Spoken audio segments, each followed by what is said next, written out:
Cerita tentang si Bagendit bermula di sebuah desa, di mana tinggal seorang perempuan kaya bernama Nyai Bagendit.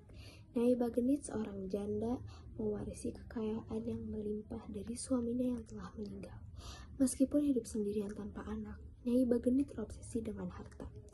Nyai merasa sangat takut mengalami kemiskinan. Nyai pun hidup dengan bersikapnya yang pelit.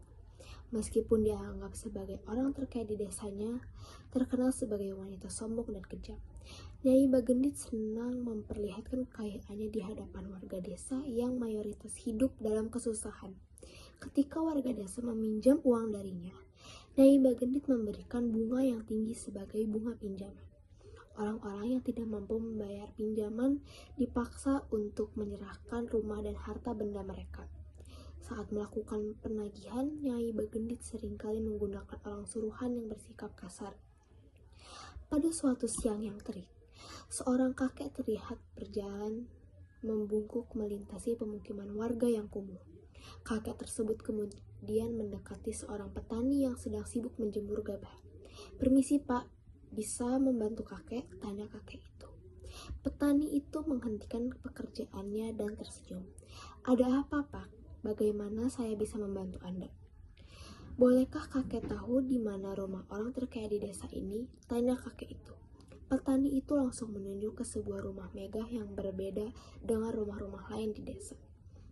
"Kenapa Pak? Apa yang membuat kakek mencari orang terkaya di desa?" tanya petani tersebut. "Kakek hanya ingin meminta sedekah untuk bisa makan," ujar kakek itu. Petani itu terdiam dan menggeleng, merasa iba bahwa kakek tersebut mungkin tidak akan dipedulikan oleh Nyai Bagendit. Namun sebelum petani itu menahan kakek tersebut, kakek itu menghilang. Di tempat lain, Nyai Bagendit sedang asik menghitung emas dan permata di halaman rumahnya. Tiba-tiba seorang nenek tua datang meminta sedekah. Namun Nyai Bagendit malah menghardik dan membentak nenek tua tersebut dengan kasar. "Hei, orang tua yang tidak tahu diri, pergi dari rumahku. Kamu mengganggu pemandangan siangku. Pergilah dari hadapanku," bentak Nyai Bagendit. Namun bukannya menangis, nenek tua tersebut malah tersenyum dan tertawa terbahak-bahak. "Tidak perlu mengusirku," kata nenek tua tersebut, lalu menancapkan tongkat rotan yang digunakannya ke tanah. "Aku akan pergi, asalkan kamu bisa mencabut tongkat ini dari tanah." "Dasar orang gila, mudah saja mencabut tongkat ini. Bahkan tanpa usaha aku bisa melakukannya," kata Nyai Bagendit sombong.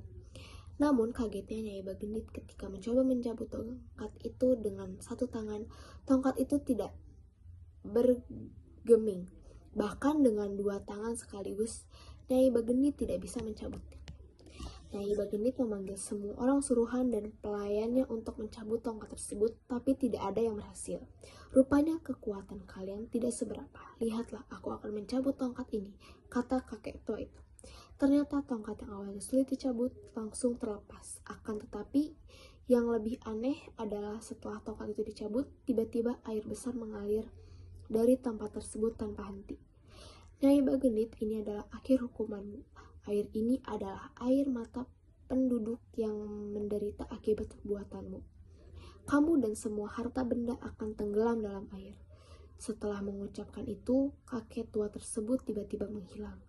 Nyai Bagendit yang panik melihat air yang meluap deras, berusaha menyelamatkan hartanya. Namun air bah lebih cepat menenggelamkannya beserta seluruh harta dan semua orang serta pelayannya. Demikian berakhirnya Nyai Bagendit, wanita sombong, kikir, dan jahat bersama seluruh kekayaan.